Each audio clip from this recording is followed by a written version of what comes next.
Good evening, everyone. Welcome to Defenders Live. I'm your host, Laura Thorson. Brent Hickmon is the founder of Haven Defense Company, and I'm having him back on to talk about his experience as a new instructor at A Girl and a Gun this past year. He also has some new updates that he wants to share with you all, some life updates and some new updates with Haven Defense Company, one of the best holster companies that I've ever come in contact with and some of the best people that I've ever met.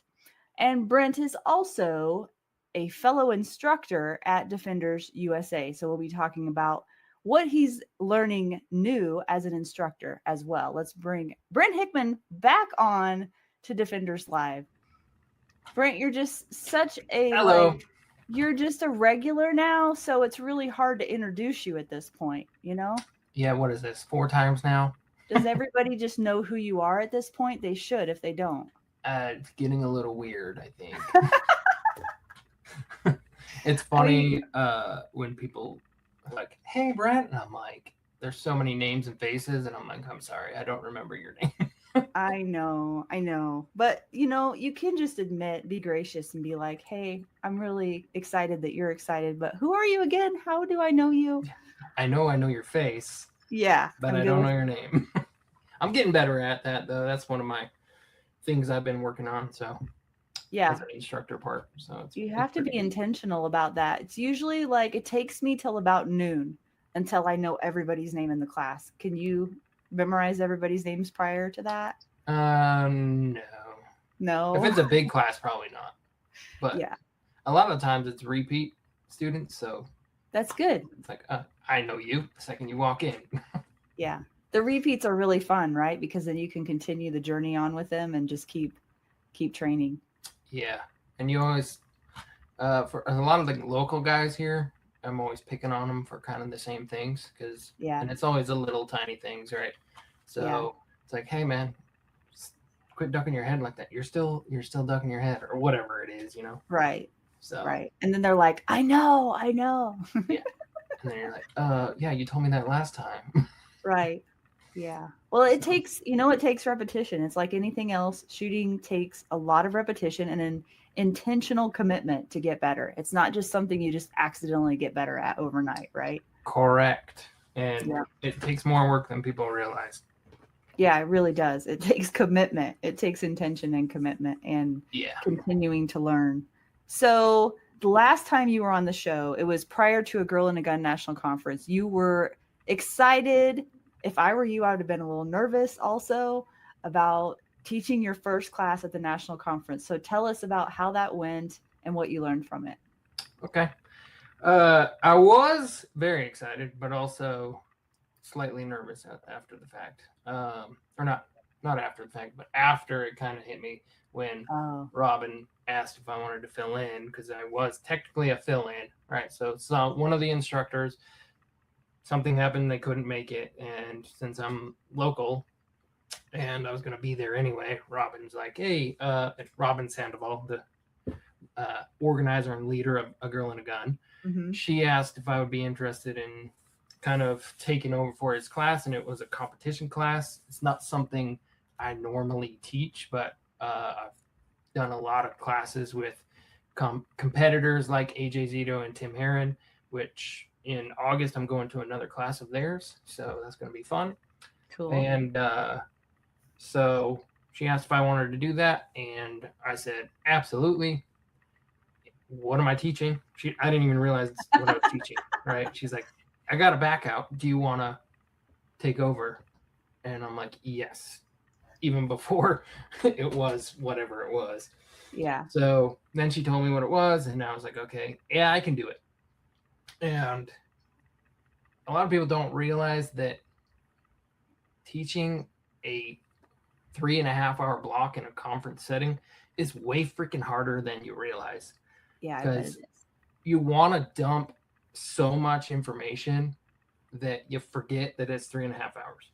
Yeah. Right? So the first block, I went over and because I had to do a stage, and I was trying to come up with a curriculum that matched the the description of the class, because I wasn't going to go in there and be like, change everything all at once. Right. So I did what I could to get the ammo count and do some drills. And then we worked on a stage at the end, which it worked out, but I went over the first day a couple, like 30 minutes or something. So that cut into their lunchtime, which I feel bad about. But but the reviews came back, and by the time like my last day, the last 2 blocks, all my reviews for those were I had my tempo down and my pacing a little better. So those were like all 4 and 5 star or 4 and 5 reviews, which I think 5 is the most.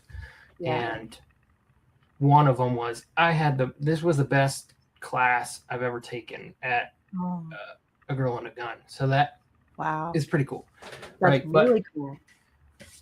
There was a couple of negative, I guess, reviews of the class from the first block. And it was funny because the 2 negatives that were there were kind of 2 of the main complaints were, one, I talked too much about rules, like competition rules. And then the next one was like a 3. And it was, I didn't talk enough about rules. So it's like, okay, well, what are we doing here? So it's interesting because it made me understand more that in a setting like that, you don't have a lot of time to call audibles and correct things as you go. And it's hard to please everybody at your maximum effort, right? So, we're always, as instructors and coaches, wanting everybody to have the best experience possible, but you know, you're not a mind reader. You just do what you can and try and figure out your pacing for that type of setting. And it sounds like you figured that out with more reps. So a couple reps, but I kind of still stuck into the same curriculum. I didn't change it much because I didn't want to be like trying to do something different and then screw up my pacing again. So if I get invited back, hopefully I will, to teach another competition class, because that stuff is fun, and I'm starting to even compete myself more and more here locally. And if I get invited back, once they know that they're signing up for my class, I'm going to spend way less time, like, I guess, trying to introduce myself and tell them why I'm here, my background in instructorship and stuff, because that chews up a lot of time, right? And I think that was the main mistake that I made was, I'm filling in, but I've done this, and it just chews up way too much time for a 3.5 hour block. So for me, if I get invited back and they sign up for my class, it'll be just like, all right, here, safety rules. Yep, we got them. You should know them. Briefly cover that. And this is what we're going to do. And let's go, right? Because we only got so much time. So, and then hopefully, if it's a competition class, I'm going to kind of do it my own way, even though I kind of did it my own way. But next time around, it's going to be more reps of through the stages, because even with the good reviews, some of them, or good feedback, some of them are like, oh, I wish we could have shot the stage more. So because basically I set up a stage, but at the beginning of the class, I had to make sure I was trying to get the round count through, but kind of cover fundamentals and some shot calling and dot tracking or sight tracking and that kind of stuff. Right. Things that are important for competition, but it's just a little bit of I guess not a miscommunication, but you know, when they read a certain stage description, I kind of tried to condense what I might teach in a full competition class into two or 3 hours. So and I think, like, as an instructor, I can imagine that you would just have to be really clear about, like, what are my expectations for this class for these students, and every class that comes through is a different level of shooter. Like, they're in different color tracks. So I don't know if you had the same color track the whole time or not, but depending on where they were in the color track, you probably needed to accommodate them a little bit differently to some Yeah, degree. so how that runs is Robin's got everybody broken down into a different color track, and the whole class is one color track or higher, right? So that helps a little bit. Yeah, and I don't even know if they're actually higher or not. I think they're all the same color track because they're trying to keep like orange is the highest level. That's instructors and people who do competitions and stuff a lot. So pretty sure I didn't have any oranges, but they were all light green and dark green. Oh, okay. So it was decent because it was a competition class, but yeah. And then light blue and dark blue for like intro to competitive shooting. Right. Yeah. So I ran the intro class and a full, or not a full, but a, what do they call it? Competitive edge, which is a little more advanced. Right. So. Oh, okay. Okay. So you did two different classes essentially. Kinda. I mean, they were basically the same, just I did a few different drills trying to be more advanced and stuff. So, and overall, what was your sense of, like, you've taught a lot of people. Were you pleased with the uniformity of the girls that were there? Like when they were on that color track, that's actually the skill level that they were at, and that was pretty uniform in that class. Do you know what I'm saying? Like they weren't spread out all over. That's one of the biggest things I deal with, in just teaching handgun fundamentals classes, is some of the people that come have never even touched a gun before in a class. And then there's other people in the class that are just coming to refine their skills. They just want to do fundamentals just for refinement. And that can become a problem. And you have to be really creative on being able to instruct an entire class full of this wide spectrum of shooters. So I imagine that helped you out quite a bit to have that. So it was helpful. The other benefit of this year, I think, is I'm pretty sure, at least in my class and my blocks, and I think some others, I'm pretty sure they intentionally reduced class size to give everybody who was participating a little more chance to, get some rounds through, get some personal coaching. Yeah. If you're trying to run through and coach 20 girls in 3.5 hours, it's pretty much impossible. It's just like lead the drill, right? Right. Yeah, Robin did mention that. She was just on not very long ago, and that was one thing she said was different this year from last year, was that the size was smaller on purpose.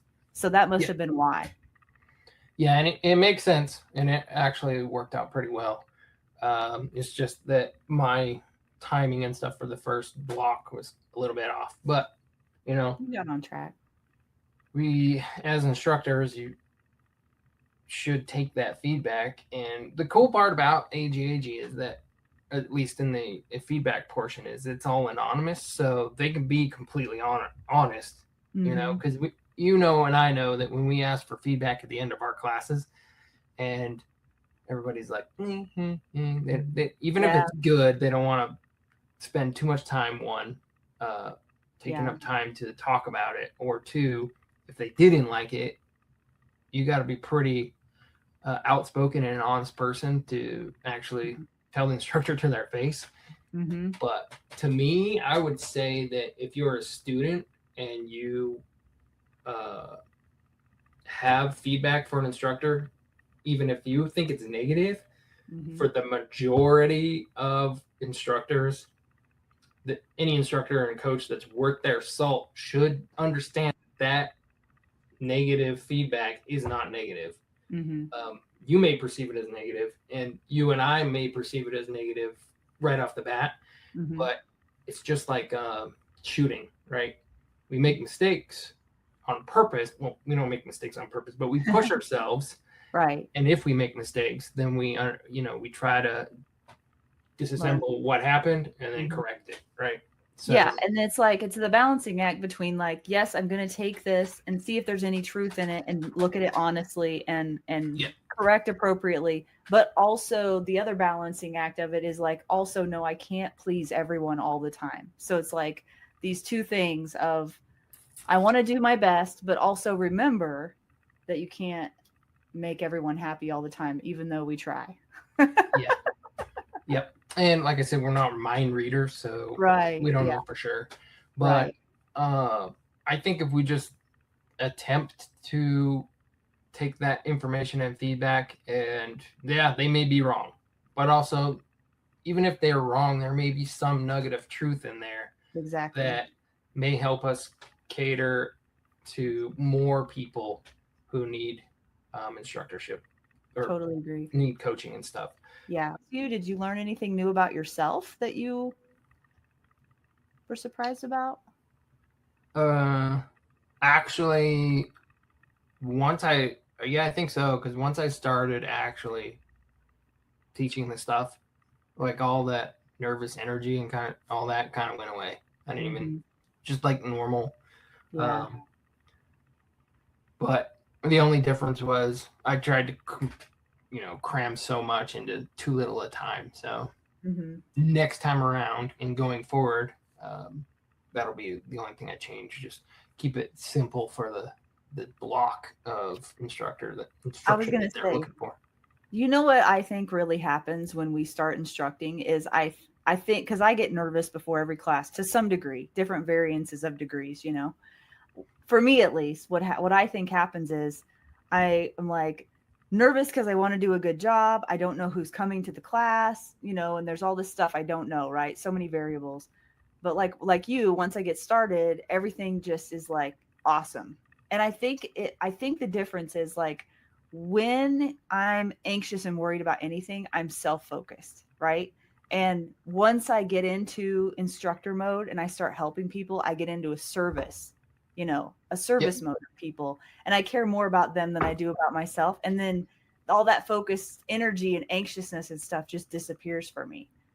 Yep. And then it's just like this weird magic starts happening. Like, and that sounds weird, but it is sometimes. It does feel Not like magic. weird. And that's why, Brent, I think it feels timeless sometimes, is because I think it can be a form of flow state where time just Oh yeah. disappears. And you're just like totally 100% with that person or with that group of people in that moment, which I think is wonderful. I think that's the way it should be. Yeah. And So that then you don't reminded need me. your wife or someone else to be there to be like, okay, you got 30 minutes left or 15 minutes left. So you have like a Yeah. note to wind things down, you know? Correct. That reminded me of what I was going to say. Oh, good. Right. About feedback and stuff. As an instructor, if negative feedback or not so great feedback is coming through the filtering, and you don't like it, maybe you should have some self introspect and understand that, not understand, but think about whether or not you being an instructor is about the student or you, right? Because there's some people out there that just want to be the cool guy that teaches gun stuff, but deep down and at the end of the day, it's really about them. Because yeah, we may be able to shoot really well, and we may be able to do our defensive and decision making and all that kind of stuff really well, or close quarter combat or force on force stuff. But if you can't teach it and you just are leading the blind basically just to be cool, that's a problem, right? And those types of people don't accept feedback very well at all. right.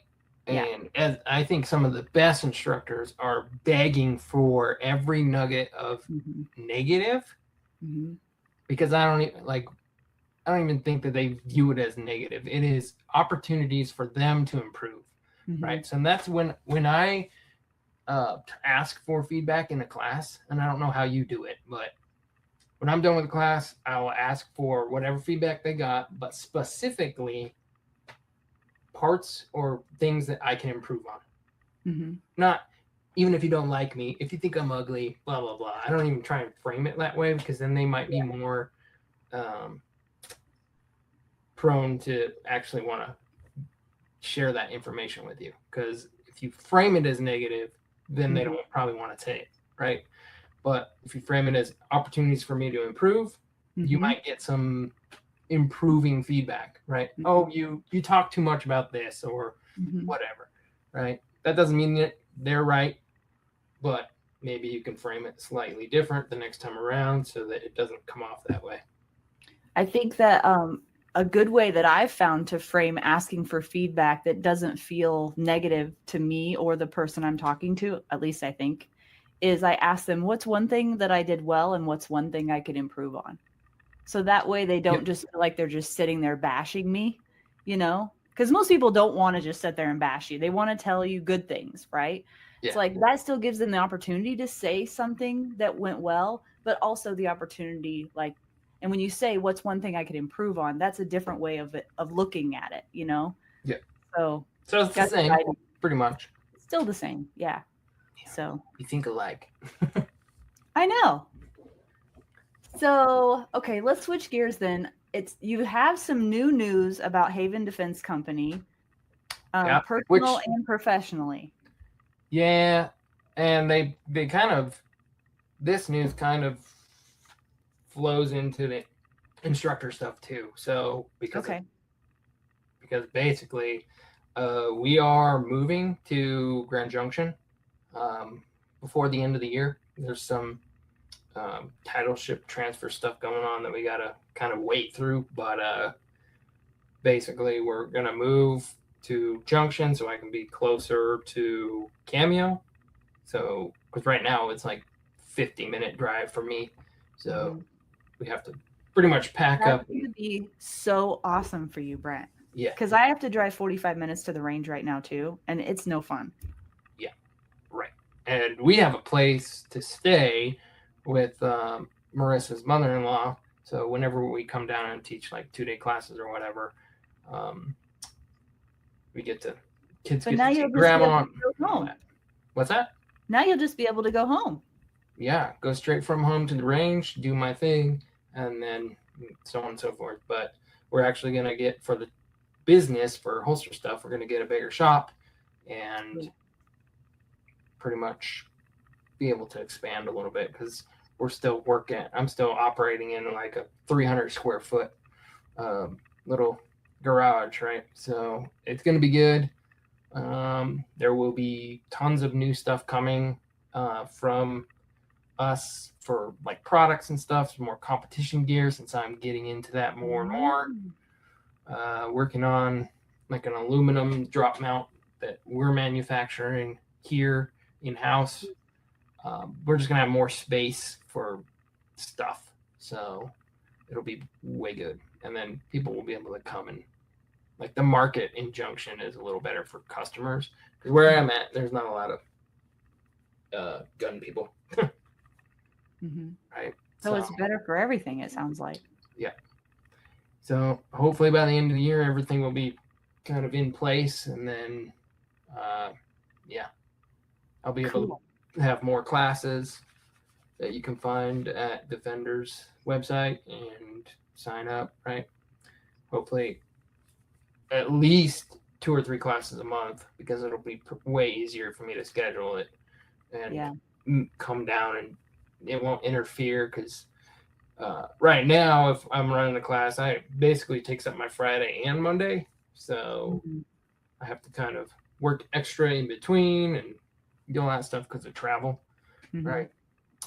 And but now we'll be able to just shoot down, do the thing, and go back home. So do you have a place? I'm going to plug your website here, but do you have a place? Sorry, my computer's not working right. Do you have a place on your website where people can go and sign up, like for a newsletter or anything? Like, do you gather emails or not? I do have a customer stuff. So if you sign up as a customer and give us your email, I promise that if you do sign up as a customer, we do not spam you or anything. Spam that much at all. So that's the thing I'm working on, to have a more automated system on the email portion of the website, so that when we do come out with new stuff, it'll kind of populate and give you heads up on all that. That's where I was going. And all that. Yeah, that's what I was thinking. I was like, oh my gosh, if I want to know what's new with Haven Defense Co., I want to be able to get an email that says, here's the new product that we're offering. And I was hoping that if people went to your website, they could sign up for that so that they could get. They can sign up for that. Okay, cool. I have a list, but I don't Have a spend a list. lot of time spamming people because it annoys me. Yeah. So unless it's important, right, you're probably Yeah. not going to hear from us. Yeah. Okay, cool. And then people can also check you out on social media, Facebook. Are you on Instagram? Is Haven Defense Co. on Instagram? Yep. Okay. I didn't know for sure. I didn't put it on there because I wasn't sure. So yeah, okay. It's on Instagram, Haven Defense Co. That's it. Okay. So definitely I wanted to plug that while there was a good opportunity to do so. Cool. Thank you. Yeah. Yeah, because it's going to be good for in classes and stuff because I'm considering the possibility of lowering class tuitions because it's less travel for me, right? So that I can try and get some more people to come because I know times right now are kind of tight, and I'm pretty sure every instructor and firearms coach isn't having stacked out classes as much as they probably used to, right? So just because fuel, travel, all that stuff costs money, right?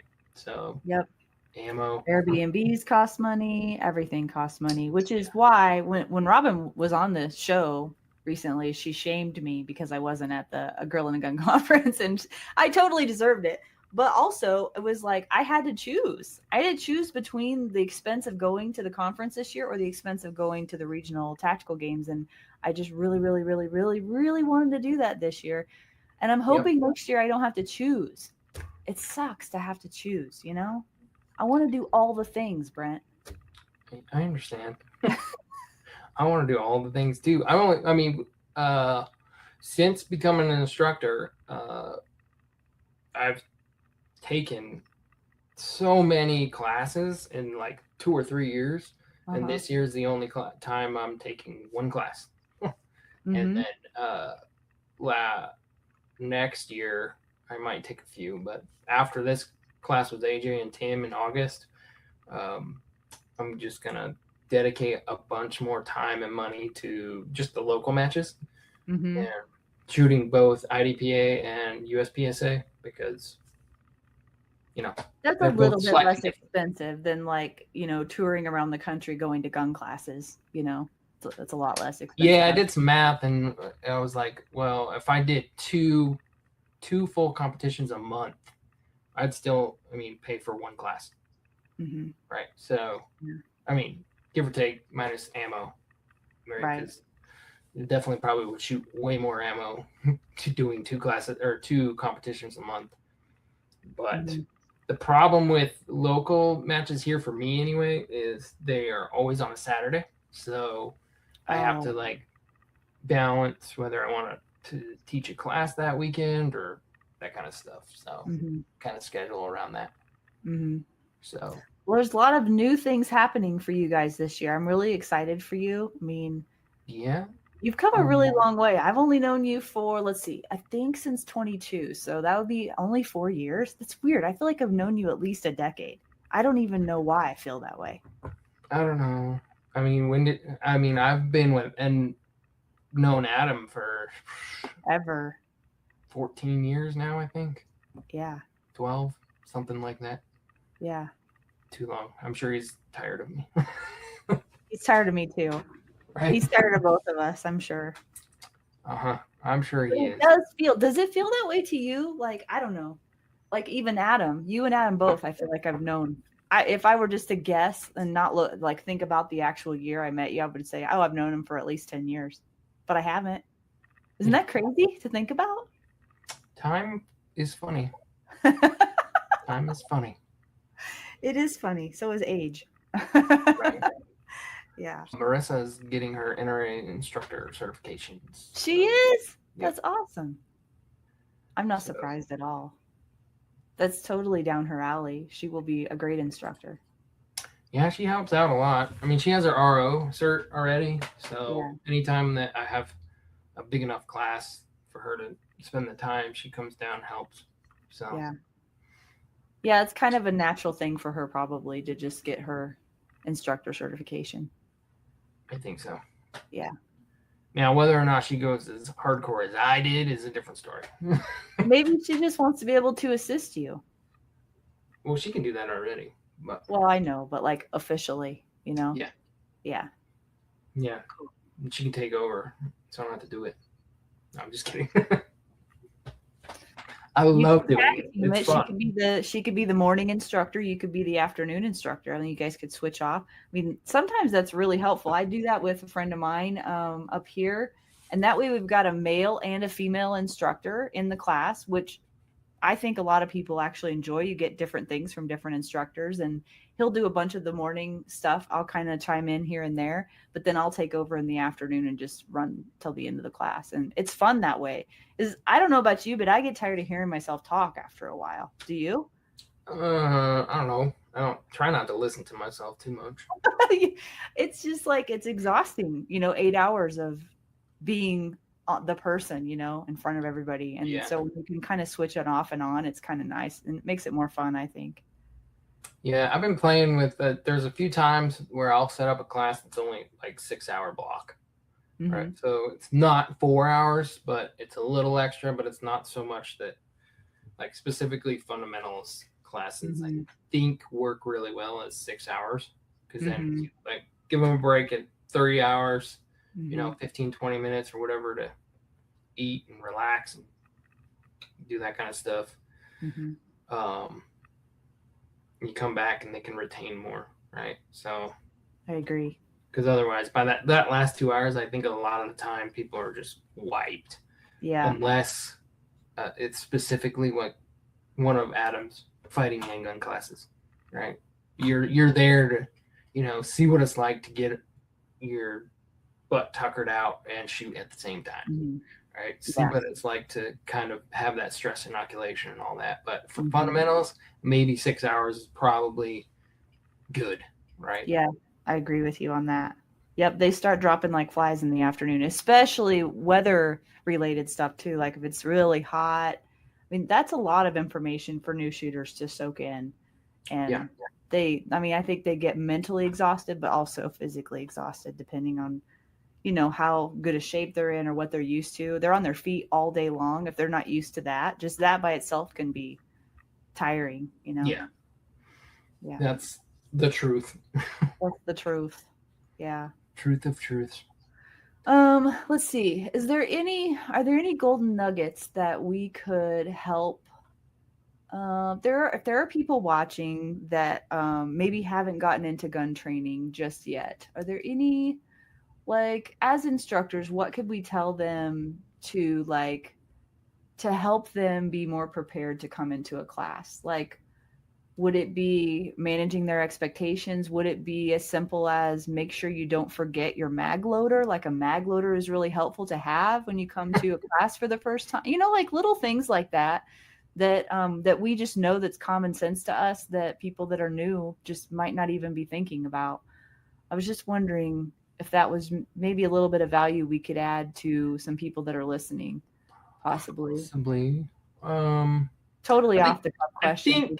Kind of, but I think as instructors, we should probably kind of lay that out in an email beforehand. I try and do that as much as possible to kind of lay out what I'm looking for. If you come to a class, one of my like red dot classes or whatever advanced handgun class, load up your magazines the night before, right? So you're not sitting there trying to load up 3 or 4 mags while everybody's talking, because at the beginning when you do your intros and stuff at Cameo anyway, in the shelters and stuff, all that clicking and everything, it gets really loud. So unless they're specified that you shouldn't have loaded mags for the class because it's classroom portion or whatever, I would say they probably load up your mags, make sure you got all the right amount of magazines, the right holsters, just make sure that you come with an open mind.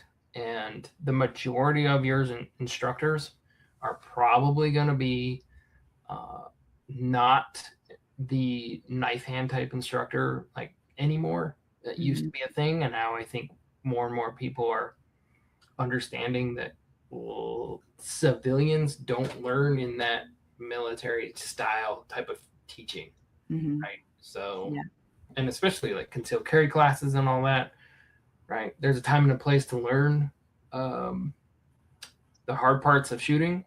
It's not when you start. Right. So, as a new shooter, I would always recommend you take some sort of fundamentals class before you just dive into anything that is super heavy with defensive type instructor stuff. So totally agree. Because that becomes a safety issue then. Yeah. That's our biggest concern. Yeah, because it's hard to learn muzzle discipline and where to point the gun when your brain is just full of I'm supposed to do what now and how to shoot all that. So, yeah, there needs to be a level of subconscious competence with your trigger discipline and your muzzle discipline, so that then you can start stacking other cognitive load on top of that. Yeah. But it's like, leave your ego at home.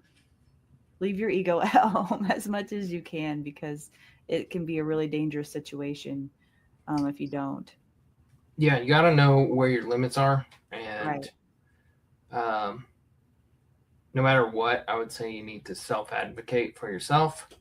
Totally. But also instructors, you need to be able to, read your students when they are getting to the point where they may be a safety problem, right? So, because how many times we'd go over safety rules and all that, and, you always get somebody that outruns their headlights even 4 hours and not even the full day, and they'll start holstering kind of weird or that kind of stuff. So yep, and it is good to have an eye on people and have other eyes, like as instructor, to have ROs, have other people watching as well.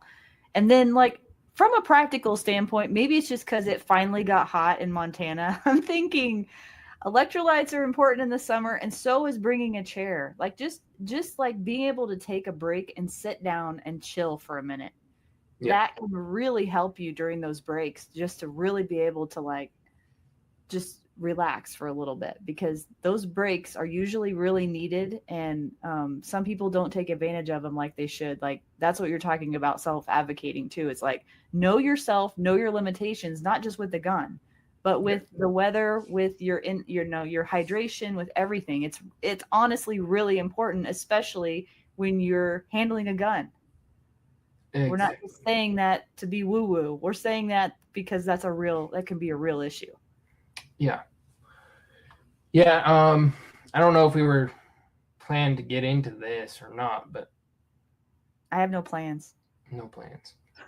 So it reminded me of the safety rules and how I teach them now, and I've come up with my own set of safety rules. And I don't know if you've heard them yet. What are they? But I always try to, I don't remember when I started thinking about the safety rules. I think it was during an AJ Zito class, or either one of Tim Herron's classes where he was co-teaching, or actually I think it was the 3-day in competitive shooting class with AJ, Tim, and Riley Bowman. Okay. It was like a conference type of thing where, we broke up and each of us learned something different for a couple of days, and then we shot like a match as a squad on the 3rd day. But AJ got me thinking about the safety rules, because he talks about how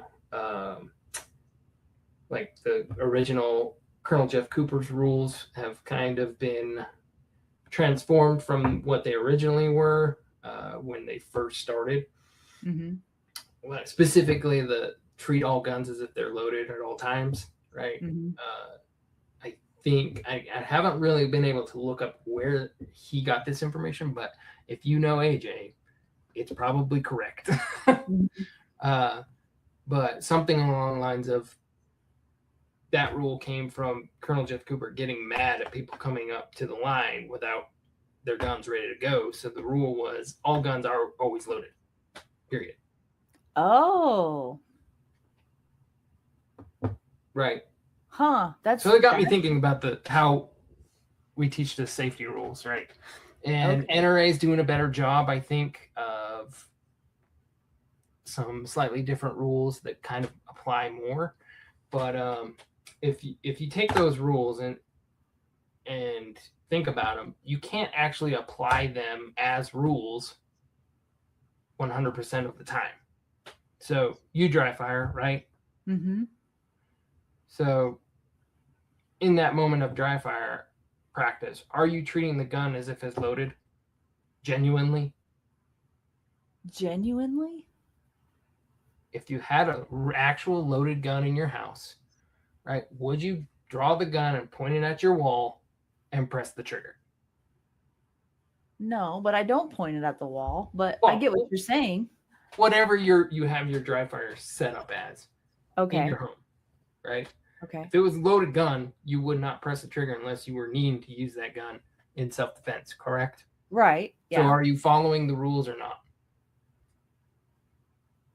I mean, I think I am. I don't know. Now you're making me wonder. So words mean things, yeah? Yeah. Right? So if we if an actual round went off, then I would be okay from where I'm shooting, if that's what you're asking. Well, yeah, but who wants a round in their house to go off?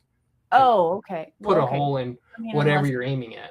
Something going on, then yeah. Right. So you can't technically follow the rules as rules in modern training practices like we do, right? Treat every gun as if it's loaded. You can't actually do if you're doing dry fire. Correct? Why couldn't you? Because if it was loaded... I know, but I'm not shooting through my wall. Like my backstop is a concrete wall. Yeah, but do you want to replace it if you put a round in there? If you knew for 100% that your gun was loaded, would you put it and press the trigger pointing it at your dry fire area? So that's your point. Yeah, if it was loaded. 100%. Only if I had to. Only if yeah. Okay, so that's your point. Yeah, like it's a suggestion based on circumstance. Because if we're dry firing, it's not loaded. Right. Right. We'll get into it. I'm trying to follow you, Brent. I really am. Okay. So, I understand what you're saying, I think. Yeah, like in concept, we don't want to point the gun where we don't want to point it if it's actually loaded.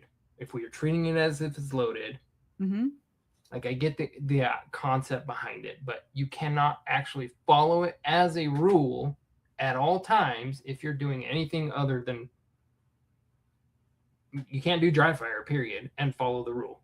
So you're saying that in real life, there is no always a safe direction, but there are some directions that are safer than others. I would say as far as the safe direction, you want a direction of least consequence. Yeah. Which comes from John Correa, right? That's how he teaches those rules. Yeah. But so you know the definition of deliberate? The definition of deliberate? Mm-hmm. The first thing that came to mind is on purpose. Yeah, so it's to do something consciously and intentionally.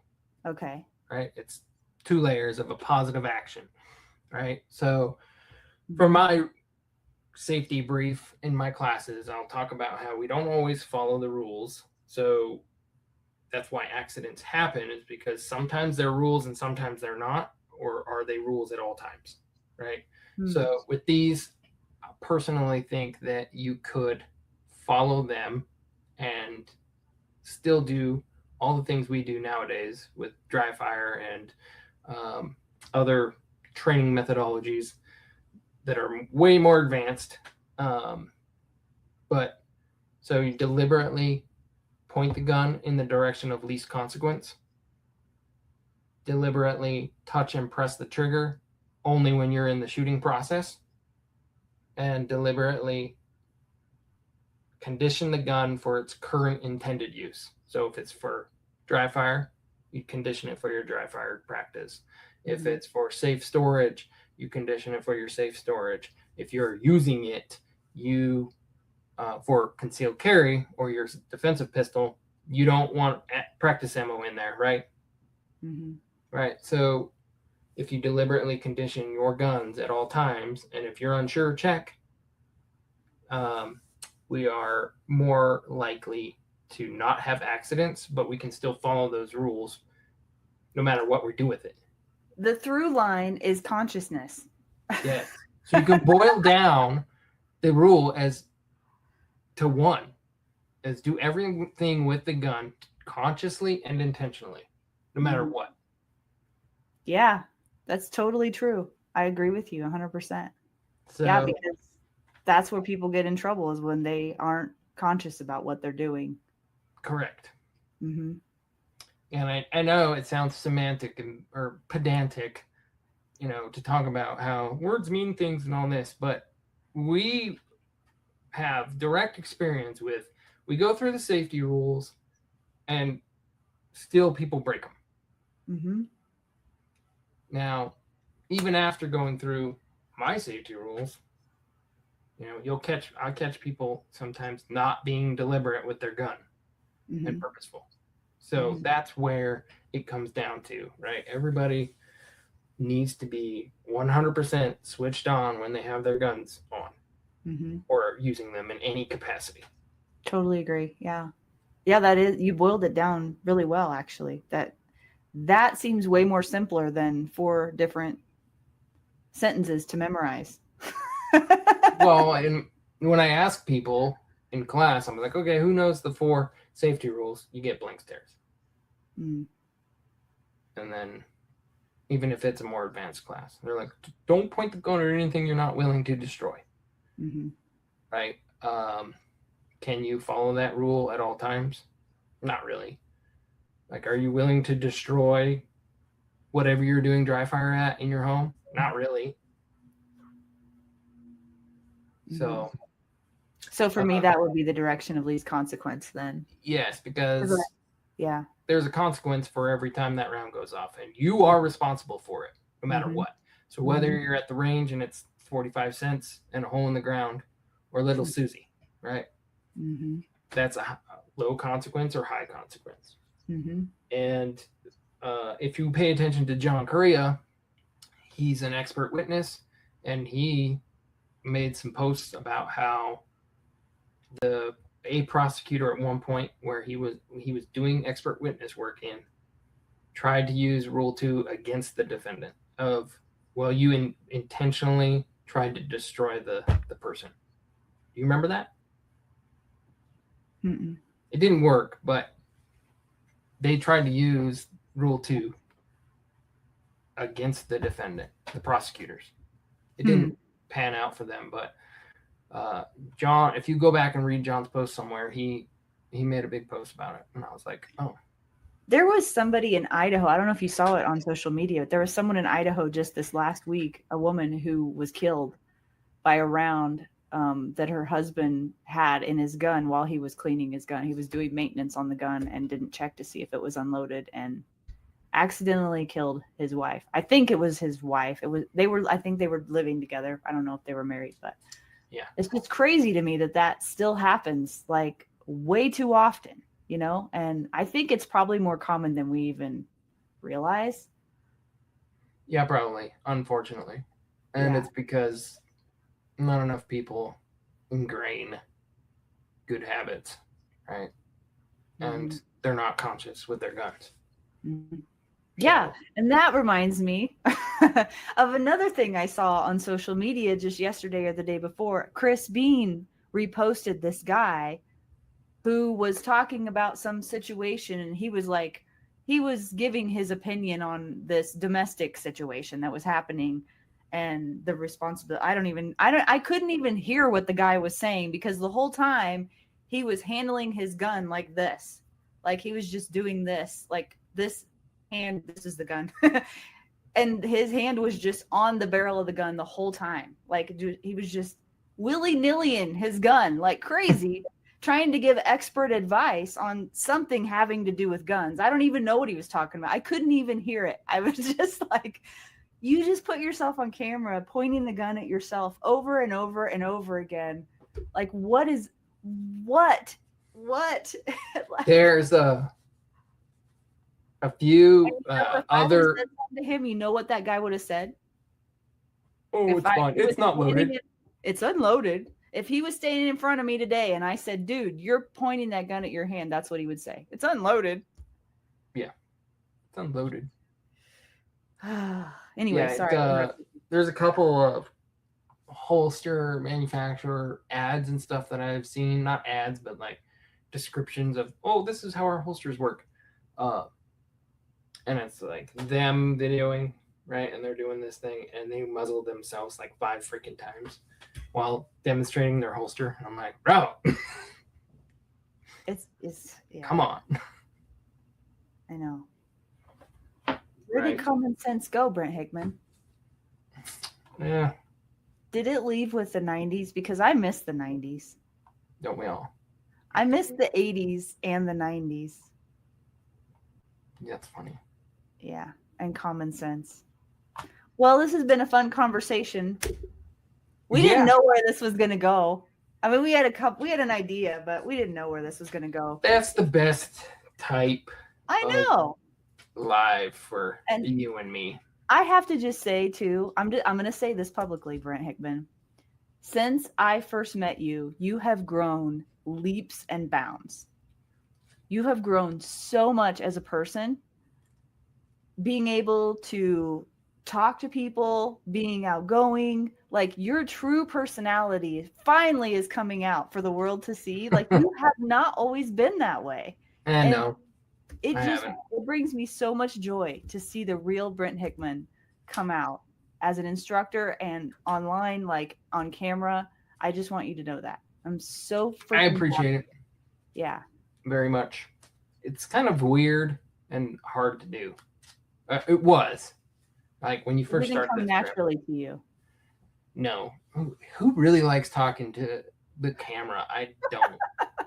Right? I need to do more often. Do some shooting videos and all that, but yeah, got to do them more. But I think now that we're moving, I should have more time for those. I'm excited for the future for you and your family and for the business.